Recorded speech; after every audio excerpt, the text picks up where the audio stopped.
Heer, oor U te leer vandag. Ons dankie dat ons U wil kan doen om so by mekaar te kan kom in U naam. Mag ons altyd, Here, vir U wil soek. En ons dankie dat U wil geskied. Mag ons in lyn lewe met daai wonderlike wil van U. Help ons daarmee. Gee ons die geloof, gee ons die vertroue in wie U is, in wie U sê U is, in wie U gewys het U is. Dankie vir U woord wat vol van soveel verhale is van getroue gelowiges wat U stem hoor, wat luister na U, wat U wil doen. Here, al maak dit nie sin nie. Al is dit nie rasioneel nie, of lyk dit nie asof dit rasioneel is nie, het hulle die vertroue gehad om na U te luister en om in U te glo.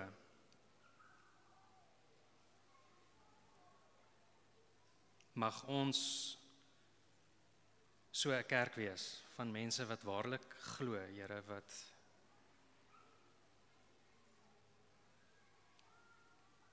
goeders doen wat die wêreld dink dalk is vreemd, wat ons sal doen in U naam, om U te eer en omdat ons weet dat U is die almagtige koning, U is die skepper,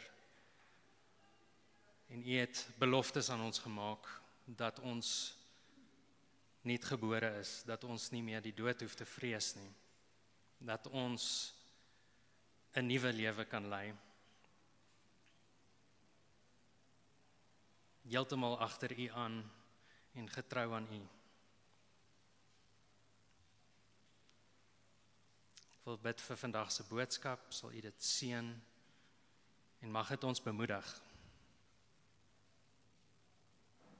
En mag dit ons geloof versterk. Ek bid dit in Jesus Christus se heilige naam. Amen.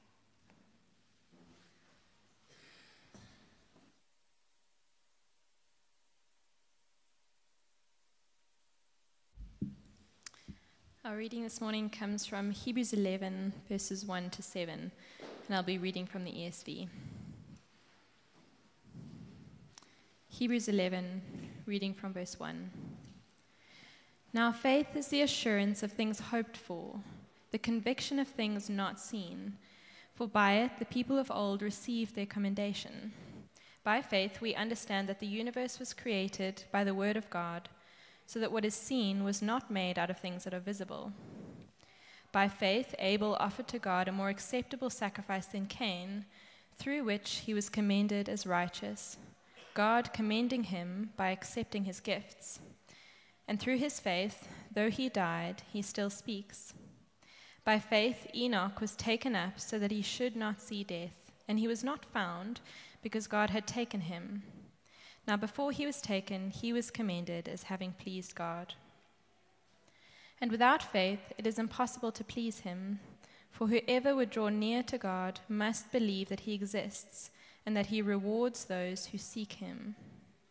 By faith Noah, being warned by God concerning events as yet unseen, in reverent fear constructed an ark for the saving of his household. By this he condemned the world and became an heir of the righteousness that comes by faith. This is God's word.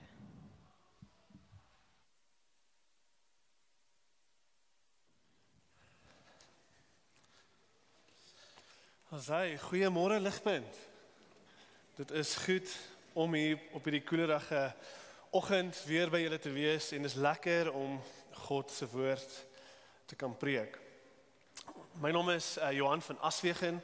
Ek is 'n ouderling hier by Ligpunt. Ek gaan vir ons reeks afskop en hierdie eerste preek vir ons preek in ons reeks getiteld Geloofsgetuienis. Geloofsgetuies. Dis 'n reeks wat ons, soos ons reeds genoem het, ons wil bemoedig. Dit wil ons aanspoor, dit wil ons opbou en dit wil spesifiek ons geloof versterk. Dit wil vir ons wys, nie net die krag en die belangrikheid van ons geloof nie, maar ook die krag van Jesus in wie ons glo. Ek gaan vir ons bid. Ek gaan spesifiek bid vir my keel. Ek het 'n lekker week agter die rug gehad en so ek hoop my keel en my stem hou. Ek glo hy sal. Kom ons bid en vra dat die Here ons sal seën met hierdie reeks en met hierdie woord vanoggend. Almagtige God, Vader in die hemel, kom en in die krag van die Gees wees hier teenwoordig vandag soos ons weet U is en werk in ons harte, werk deur die woord, soos die woord vanuit die aarde geskep het, kom mag U woord nou lewe bring waar daar dood is. Herlewing bring verkoue harte. Vader, sit vlees op ons dorre bene en kom werk en bou ons geloof tot U eer, bid ons hierdie. Amen. Amen. Ligpunt vanoggend is hierdie ons vraag. Wat is geloof? Wat is geloof? Die woord geloof en al die verwante Griekse woorde wat beteken om te glo, om te vertrou, al die verwante woorde kom meer as 500 keer voor in ons Nuwe Testamente. Na die woorde God en Here of Lord en na die woorde Jesus en alles om Jesus, is geloof die 4de mees gebruikte woord in ons Bybels. En so, vanoggend kom ons by 'n beroemde teks, 'n uitskieterteks, wat vir ons 'n ryk en bemoedigende definisie wil gee vir geloof. Geloof wat duidelik 'n belangrike woord is in ons Christendom. En so ek wil vanoggend open met 'n eenvoudige prentjie. Geloof is soos 'n anker op 'n boot. Iemand wat niks weet van skepe of van die see nie, kan dink, wat is hierdie groot staal ding wat julle noem 'n anker? Daar is reeds so min plek op die boot. Hierdie ding is net dooie gewig, hy is swaar, hy is groot en hy maak ons net stadiger. Kom ons kry 'n plastiek ene van Temu af. Of ten minste 'n kleiner een, of selfs beter, sny hom af. Ek besef, dis bietjie simpel, maar dis tog wat gebeur wanneer ons nie heeltemal verstaan wat iets is nie. Wat is geloof? Natuurlik, enige iemand wat verstaan hoe die see werk en weet wat 'n anker is, sal vir jou sê, sonder 'n groot, stewige en swaar anker oorleef jy nie op die see nie. Vanoggend wil Hebreërs vir ons geloof definieer en sodoende wil dit ons aanspoor om vas te hou aan ons geloof. Dit wil vir ons sê, moenie jou geloof verwaarloos nie, moenie dit kleiner maak nie, moenie dit uitverhuil vir 'n plastiek weergawe nie. En asseblief moenie, die laaste ding, moet nooit ooit jou geloof afsny nie. Want sonder dit gaan jy nie oorleef nie. Want jou geloof, klein of groot, jonk of 'n volwasse geloof, jou geloof is die belangrikste ding wat jy het. En so dis ons reeks, wat is geloof? En dis ons preek. Die agtergrond van Hebreërs, die konteks waarin ons hierdie woorde ontvang, is dat dit 'n pastorale brief is. Wat geskryf is aan 'n mense wat onder vreeslike druk is. Dis Joodse gelowiges hoofsaaklik wat hierdie brief ontvang en hulle wil hulle geloof afsny want hulle word vervolg vir hulle geloof. Die Joodse gelowiges wat hierdie brief ontvang het, was openlik bespot, verneder en geslaan. Hulle was in die tronk gegooi en hulle besittings was weggeneem. Gepaard daarmee was hulle werkloos en arm, want niemand wou assosieer met die Christene nie. Imagine die versoeking. Imagine die versoeking. Verloon net vir Jesus en jy kry weer jou werk terug. Of verloon net vir Jesus en jy hoef nie nog 'n aand in die tronk te slaap nie. Imagine hoe skerp is hierdie versoeking om die anker van die skip af te gooi. Kyk na Hebreërs 10 vers 23 en 39. Dis kritiese tekste wat net voor ons teks verskyn en dis tekste wat ons teks dit launch ons teks. Dit dryf die hele argument van ons teks vanoggend vorentoe. Die eerste ene Hebreërs 10 vers 23. Die skrywer van die Hebreërs sê vir hierdie Joodse gelowiges wat sukkel, hy sê, let us hold fast the confession of our hope, without wavering, for he, Jesus, who is promised, he, Jesus, he, the promiser, he is faithful. En 10:39, but we are not of those who shrink back.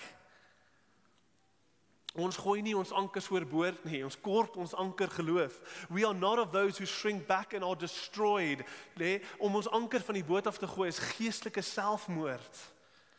We are not of those who shrink back and are destroyed, but we are those who have faith and preserve their souls. Hebreërs 11 volg op hierdie aansporing om vas te hou aan jou geloof. Dit volg op deur twee dinge te doen. Hebreërs 11 wil geloof definieer en dan wil dit vir ons 'n klomp voorbeelde gee wat geloof demonstreer. En so dis wat ons gaan doen vanoggend. Ons gaan eers kyk en tyd spandeer aan die definisie van geloof. Geloof gedefinieer. En dan gaan ons begin met die eerste 3 demonstrasies van geloof. Geloof gedemonstreer. Ons gaan net kyk na Abel, Enoch en Noag. En volgende week gaan ons aangaan en na verdere geloofsgetuies kyk. Kom ons begin met ons eerste punt, geloof gedefinieer. Geloof gedefinieer. Hier is Hebreërs 11 se bekende definisie van geloof. Vers 1 op julle blaadjies. Now faith is, what is faith? Faith is the assurance of things hoped for and the conviction of things not seen. Geloof is sekerheid en oortuiging van onsigbare realiteite. Voor ons by die onsigbare realiteite kom ons praat eers oor geloof. Dit klink op die oog af as jy hierdie teks net so lees, dit klink op die oog af asof dit blinde geloof is. Onsigbare geloof wat net glo, maak nie saak wat nie. Klink soos daai klassieke kritiek van die Christelike geloof dat Christene nie regtig hulle verstande gebruik nie. Christene redeneer nie regtig nie, hulle kyk nie na die bewyse nie, hulle glo maar net blindelings. Soos die ou ateïste sou gesê het. Is dit wat hier aangaan? Glad nie. Glad nie. Ek wil geloof in Hebreërs 11 vir julle verduidelik aan die hand van die Puriteine. Okay, the Puritans. Die Puritans was 'n generasie van gelowiges in die 16de en 17de eeu wat in merkwaardige heiligheid gelewe het. En gegeewe daai merkwaardige heiligheid het hulle vele herlewings gelei. En tot vandag toe is dit 'n generasie wat se preke en boeke 'n massiewe impak het op die Christenkerk. En so hulle beskryf Hebreërs 11 se geloof so. Die Puritans verduidelik geloof in 3 bewegings. Daar's 3 bewegings om by geloof uit te kom. Die eerste beweging is kennis. Dit mag vanselfsprekend klink, maar dit bly noodsaaklik.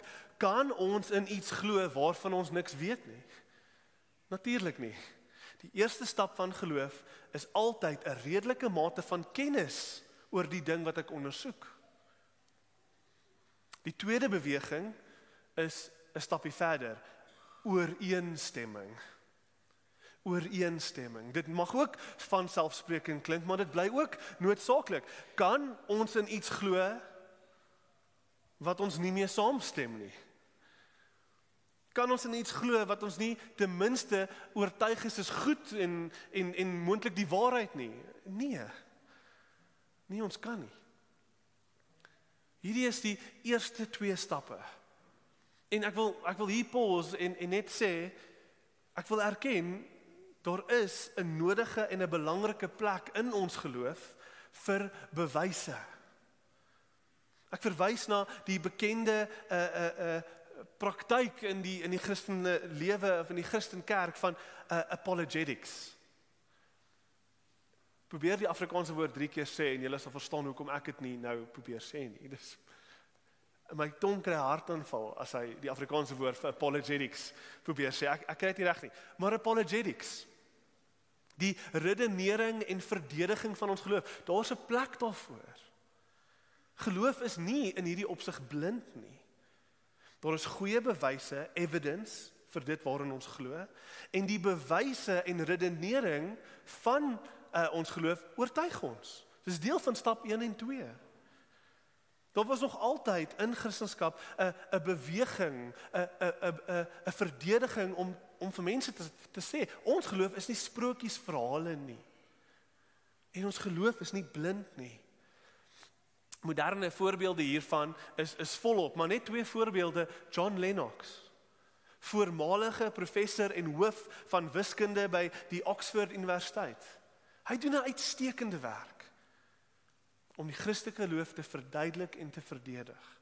En hy het my geloof al gebou in die areas waar ek vrae gehad het of in getwyfel het. Net so 'n baie nuwe moderne voorbeeld is 'n man met die naam Wesley Huff. Wesley Huff. Hy doen ongelooflike goeie werk om die betroubaarheid van die Bybel te verdedig teen 'n klomp kritiek wat die kerk ontvang. En hy doen amazing werk en hy het ook my geloof gebou. Ligpunt, ons staan op 'n baie sterk fondasie. En ons geloof is nie blind nie. Dis nie wat hierdie vers bedoel of sê nie. Okay, maar wat is geloof dan? Ons kom nou na die 3de beweging toe. Die 3de beweging. En dis juis hier waar die Puritans so behulpsaam is in hulle verduideliking van geloof. Hulle begin deur te sê, die probleem is dat baie mense dink, stap 1 en 2 is geloof. Stap 1 en 2 is reddende geloof. Hulle het ook gelewe in 'n Christelike kultuur waar almal geweet het wat Christendom is en 'n mate van kennis gehad het en almal het ooreenstem dis 'n goeie ding. Maar dit was nie die finale stap nie, dit was nog nie reddende geloof nie, want soos Jakobus verduidelik in die Bybel, daar is 'n tipe glo soos die demone wat ook glo in God, maar hulle sidder. Die 3de beweging is die belangrikste beweging. Na kennis en ooreenstemming kom vertroue. Vertroue. En hier lê die hart van geloof. Dit is een ding om te sê, ek verstaan Christus het gesterf. Dis een ding om te sê, ek dink dis 'n goeie ding dat Christus gesterf het. Ligpunt, dit is totaal en al 'n ander ding om te sê, Christus het vir my gesterf. Christus het vir my gesterf. Dis vertroue. Dis vertroue. Verbeel jou, iemand is besig om te verdrink. Ons sal saamstem en meeste mense weet genoeg van 'n boot om te verstaan, ek verdrink en daai ding dryf op water. Ek is ook seker ons sal saamstem dat die verdrinkende man sal sê, ek is so bly die boot is hier. Maar dit is nog nie geloof nie. Die 3de en noodsaaklike stap wat ons mis, is dat hy self in daardie boot gaan moet klim. Daardie waarhede en werklikhede wat hy verstaan en mee saamstem, en al die goeie bewyse wat apologetics vir ons gee, en die redenering en ons koppe, dit bring ons net tot op 'n punt. Op 'n stadium gaan jy moet vertrou. Jy gaan moet vasgryp aan daardie boot, inklim en daarin rus en daarin lê en skree dankie, ek is gered. Jy gaan moet vertrou. En tot ons nie in die boot klim nie, bly ons verdrink. Hebreërs 11 se definisie van geloof is 'n beskrywing van iemand wat in die boot geklim het en nou glo en nou seker is. Hy het conviction. Christus is nie daar ver nie, Christus is hier naby. In my eie lewe en in my eie hart, hy het vir my gesterf. Ek is seker, ek is oortuig. Ek hoop en met 'n sekere geloof wat seker is in die onsigbare realiteite van Jesus en alles wat hy vir my gedoen het. My seentjie is nou 2,5 en ek sien in hom 'n baie duidelike illustrasie van geloof. Hy is oor die algemeen 'n versigtige seentjie wat huiwerig is voor hy enigiets doen. As hy gemaklik is dan hardloop hy, maar voor hy hardloop dink hy dinge deur. Nie soos sy pa nie. Hy is nou groot genoeg vir 'n glyplank. En ek kyk hoe hy kyk vir al die kinders wat om die glyplank speel en met die glyplank speel. Hy kan sien hoe hulle opgaan en afgaan en opgaan en afgaan. Hy kan sien dis veilig. Hy kan sien dis lekker. Hy klim selfs op en hy sit net daarbo. Net voor die actual gly gedeelte, hy sit daar. En hy huiwer altyd daarbo. Hy sit en voor die oomblik wat hy afgly, nee, hy klim nie weer af by die leer. Hy wil nie. Hy gaan nooit af nie. Tot ek kom en ek sê, Joshie, dis reg, ek het jou, ek gaan jou vang. Dis okay, go for it, go my kind, go. En dan op daai oomblik sit hy daarbo en hy laat gaan. Hy laat gaan en hy gly. En daar's 'n oomblik waar ek hom nie het nie. Waar hy actual momentum opbou en gly. En net voor hy die grond tref, kom my arms in en ek gryp hom en ek vang hom en ek maak seker, dubbel is seker. Hy gaan nie seer kry nie. Ligpunt, dit is geloof. Dit is daai finale en derde beweging. Dit is ons hemelse Vader wat in elke opsig vir ons wil waarborg en oortuig dat as ons in sy seun glo en as ons in hom rus en as ons aan hom vasklou en vasgryp, gaan hy ons vang. En so ons kan laat gaan. Ons moet laat gaan. Ons kan maar gly. Die vraag is natuurlik, het jy al by jou glyplank afgegly? Of sit jy nog steeds daarbo en kyk net en sê, ja, dis 'n goeie ding, ja, ek verstaan dit, ja, dit lyk lekker. Maar jy het nog nooit regtig toegelaat dat die arms van Christus wat vir jou gesterf het nog nooit toegelaat dat daai arms jou omvou nie. Vir enige iemand wat nog nie glo nie, asseblief hoor wat God sê vanoggend in sy woord. Vers 6, hoor wat sê die woord, without faith it is impossible to please him. Ons gaan nou oor 'n oomblik van nou af praat oor Noag. Maar vir nou, hoor asseblief, ons almal verdrink in die waters van God se geregtige oordeel. Die probleem is, omdat dit 'n geestelike verdrinkery is, sien ons dit nie. Ons besef dit nie, ons is blind vir die geestelike situasie waarin ons onsself bevind.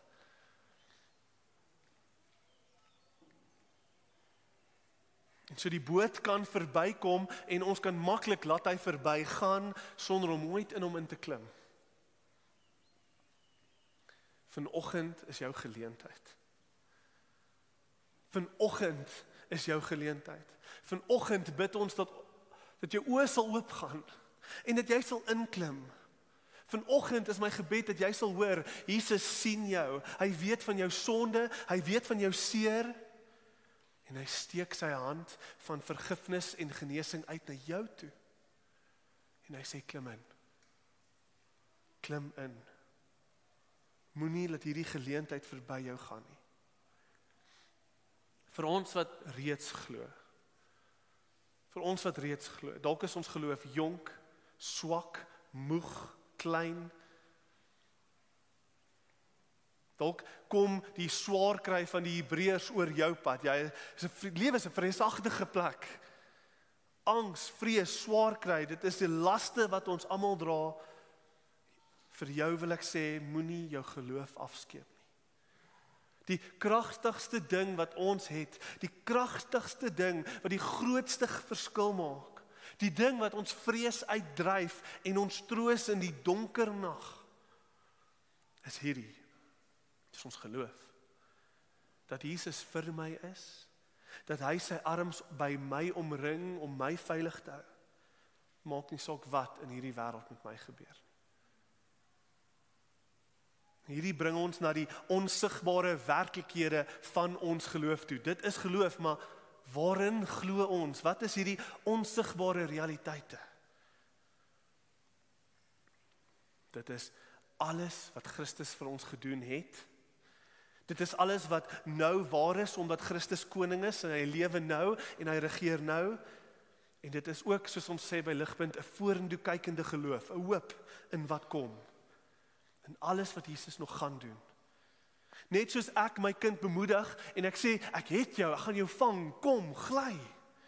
So is God se woord vir ons. Vol beloftes en waarhede en onsigbare realiteite wat ons wil verseker en versterk. Dat God goed is en vir ons is. Hier is 'n paar unseen realities, soos die teks dit verduidelik. Unseen realities van ons geloof. Hier is 'n paar.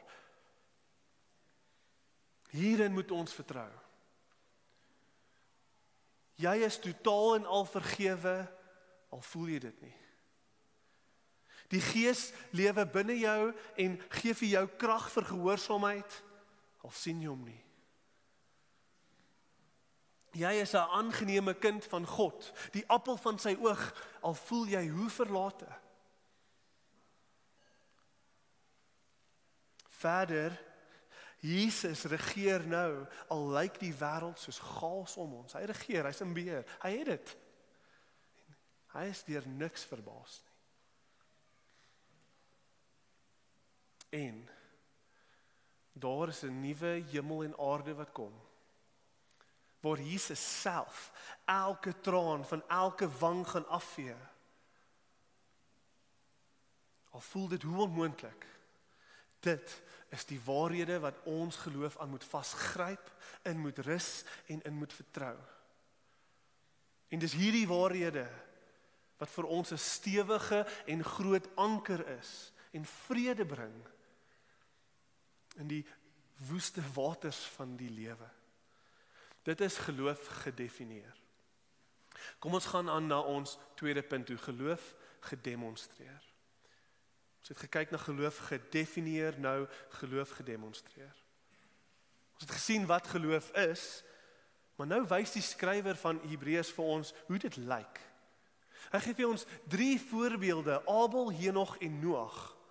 En elkeen leer ons iets oor geloof. Ons gaan volgende week verder aangaan na die ander geloofsgetuies toe, maar ons kyk na hierdie 3 vanoggend. Kom ons kyk na vers 4. Kyk na Abel.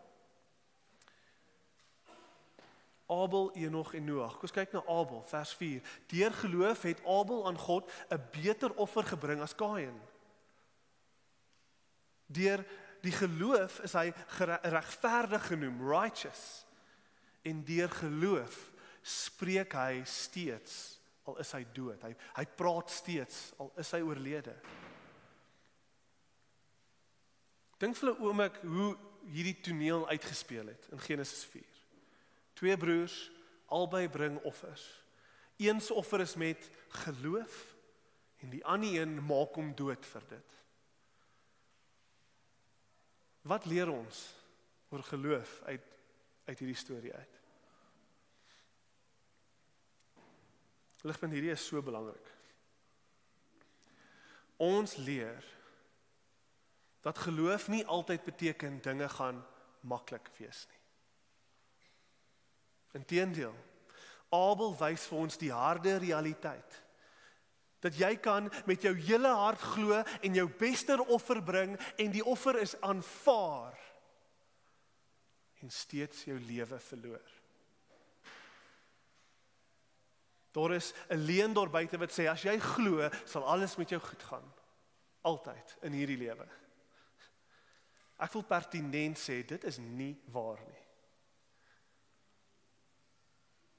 Verstaan ek hoekom God soms ingryp en ander kere nie? Ek doen nie. Maar ons moet hierdie kant van geloof raak sien.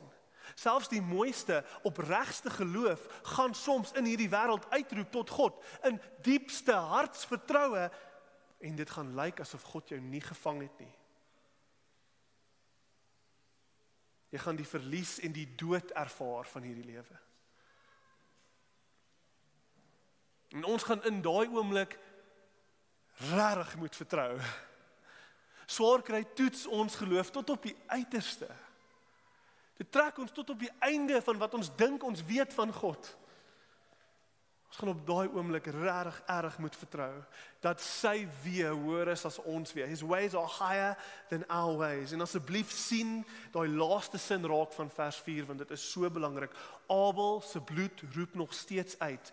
Through faith, though he died, he still speaks. Sê Hebreërs. Al voel dit nie asof God ons altyd hier en nou vang soos wat ons dit wil hê nie. Die waarheid is, hy vang ons altyd. Hy vang ons altyd. Dalk nie in hierdie wêreld soos wat ons wil hê nie, maar hierdie lewe is 'n druppel in die emmer van die ewigheid wat God beplan vir ons. En Abel is dalk nie hier met ons nou nie, maar hy praat nog. Hy lewe en hy verjubel homself in al die grootheid en almag en goedheid van God sy Vader in die hemel hier vandag en eendag gaan jy met hom praat. Want hy praat nog. Hy praat nog. Ligpunt, dit beteken, selfs al verloor jy alles in hierdie wêreld, selfs jou lewe, God vang jou nog steeds. God vang jou nog steeds. Dit is geloof. Dit is geloof, dit is vertroue. Ons kyk na Enog, vers 5. Enog staan hand in hand met Abel. Enog en Abel is doelbewus saamgesit as 'n direkte kontras om vir ons nog iets te leer oor geloof. Ons bitter min oor Enog in die Bybel. Ons sien in Genesis 5 een sin oor Enog. Maar die konteks om daai sin is baie belangrik. Genesis 5 het 'n baie interessante en depressiewe refrein. Genesis 5 lees basies so: en hy het gesterf. En hy het gesterf. En hy het gesterf. En hy het gesterf. Dis hoe Genesis 5 lees. Maar net daar in die middel word die patroon van die dood wat oor ons almal se koppe nou hang, word die patroon doelbewus gebreek deur die kragtige Enog. Want van Enog lees ons, hy het met God gewandel. En hy was nie meer nie. Want God het hom geneem. Hy het nie gesterf nie. Deur geloof en deur sy wandeling met die Here het hy nie gesterf nie. Wat leer ons hier? In direkte kontras met Abel. Hier is die les.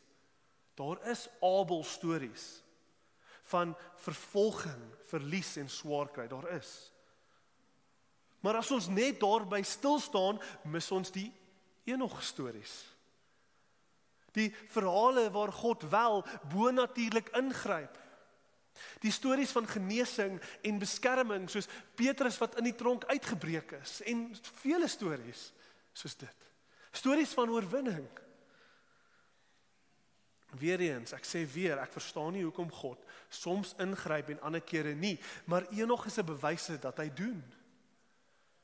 Hy breek soms die natuurlike patroon oop en hy wys vir ons sy mag. Hy hoor ons gebede. Hy gryp in en werk op bonatuurlike maniere in ons lewens, om ons lewens en in die harte van mense om ons. Enog herinner ons dat geloof nie net iets is vir die hemel en vir die toekoms is nie. Maar geloof is nou ook 'n realiteit. En in ons daaglikse wandeling, in ons intieme verhouding waar ons stap met die Here, soos ons bid, is nog 'n herinnering dat God elke gebed hoor en hy gryp in. Hy gryp regtig in. Hoeveel gebede in my kort tyd by Ligpunt, hoeveel gebede weet ek nie van, is in hierdie kamer beantwoord deur die Here nie. Soos hy deur ons geloof en vertroue in hom, homself bewys in hierdie wêreld as die getroue, goeie, almagtige, liefdevolle Vader wat ingryp op daai presiese oomblik wat ons dit nodig het. Dit is ook geloof. Dit is ook geloof. Beide hierdie goedes is waar. En ons ervaar beide hierdie goed. Die verlies en die oorwinning. En nou laastens Noag. Noag. Vers 7. Wat leer ons hier uit geloof? Die Bybel beskryf Noag se tyd as 'n tyd van vreeslike goddeloosheid, chaos en gebrokenheid. God kom na Noag toe en hy reageer teen die boosheid van die wêreld. En sê vir Noag basies, Noag, hierdie sonde van die mensdom kan ek nie meer duld nie. Dit het 'n punt bereik wat ek bou 'n ark. Want my oordeelwaters kom, bou 'n ark. Ek was geduldig tot op die punt, maar nie meer nie, bou 'n ark. Hierdie leer ons dat geloof volhard. Partykeer is daar verlies, ander kere is daar oorwinning, maar die 90% van ons dag tot dag lewe met geloof is dat geloof moet klein treukies van getroue gehoorsaamheid vat in dieselfde rigting oor 'n lang tydperk en ons moet volhard. Dink daaraan. Dink aan Noag se ervaring van God se woord. Hy kry God se woord, hy ontvang God se woord, soos wat ons doen. En hierdie woord is, bou 'n ark. Hy kry die woord. Maar dink net hoe absurd dit moes gewees het vir hom om hierdie opdrag te moes ontvang en gehoorsaam. Bou 'n massiewe skip, honderde kilometer van die see af, oor dekades. En die heeltyd, elke dag, hoor jy net kritiek. Jy gee al jou tyd, jy gee al jou geld op, jy doen al die moeite, al die ure en jy hoor net kritiek. Kan jy die bespotting hoor? Hoe mense lag vir hom? Noag, jy is simpel. Wat doen jy, Natty Noah? Maar hierdie is geloof. Ons ontvang God se woord. Verstaan dit nie altyd nie, maar ons volhard en ons gehoorsaam oor 'n lang tydperk. Maak asook hoe moeg ons word nie. Kan jy dink hoe moeg hy moes wees party dae? Na jare en jare van waar's die reën? Hoe moeg sy geloof moes geweet het. Hoe hy net wil opgee en dink hierdie is nutteloos, sinloos, dit maak nie sin nie. En hy volhard ten spyte van alles. Weet jy hoekom kon hy dit regkry? Want die teks sê vir ons, hy was oortuig van dit wat onsigbaar was. Die komende vloed en God wat altyd sy woord nakom. Ligpunt, Jesus sê vir ons lewe in die dae van Noag. Van Noag, het julle dit geweet? Ons lewe in die dae van Noag. En baie van die dinge wat ons doen en glo, waarvoor ons tyd gee, ons geld gee, ons self gee, die keuses wat ons maak. En hoe moeg ons word in die dag vir dag stryd om dit elke dag te doen met geen indikasie van wanneer Jesus gaan terugkom nie. Ons gaan net aan. Ligpunt, dit klink vir mense absurd. Maar dit is geloof. En die aansporing hier is, moenie nou moeg raak nie. Moenie nou opgee nie. Maak nie saak wat daar gesê word nie. Daar kom 'n dag waar almal verkeerd gaan bewys word. Want Jesus gaan terugkom. En mag hy ons vind met ons hande besig om ons arke te bou. Die arke wat hy vir ons gegee het. Getrou, geduldig en vol geloof dat hy eendag gaan terugkom en almal gaan verkeerd wees en hy gaan sê, my dienaar, jy was reg. Well done. Well done. Volhard. Volhard, volhard. Dit is ook geloof. Geloof is 'n sekerheid en 'n oortuiging en dit wat ons nie sien nie, maar ons rus en ons vertrou. Ligpunt geloof, dit is 'n anker, 'n kragtige anker. En ek wil hiermee afsluit. Ek besef ek het baie van julle gelaat met hierdie vraag. Ek het nie geloof nie. My geloof voel swak. My geloof voel wankerig. Hoe kan ek my geloof groei? Johan. Ek wil julle los met 'n ongelooflike mooi gebed in Markus 9. Een kort maar kragtige gebed van 'n gebroke pa wat met totaal en alle hopeloosheid val neer Jesus en hy roep uit aan Jesus. Hy sê, help, doen iets, my kind, kyk my kind.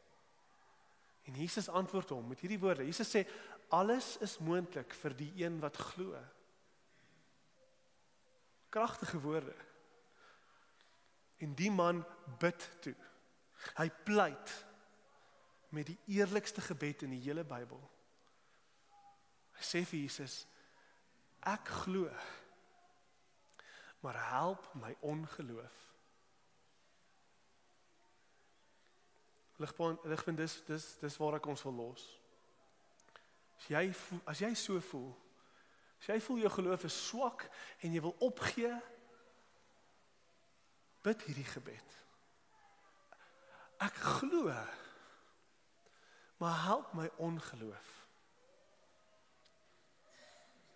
Met daardie eenvoudige gebed, los ek jou in die Here se hande. Want weet jy wat? Ek weet, ek is oortuig, ek is seker, hy gaan daai gebed beantwoord. Weet jy hoekom? Want ons geloof sou niks beteken het, as dit nie is vir die een in wie ons geloof plaas nie. En hy is goed. Hy is getrou en hy hoor ons en hy kom altyd deur vir ons. So ons kan daai gebed bid, wetend hy gaan daai gebed vir ons beantwoord. Dit is God se woord. Kom ons sluit af in gebed.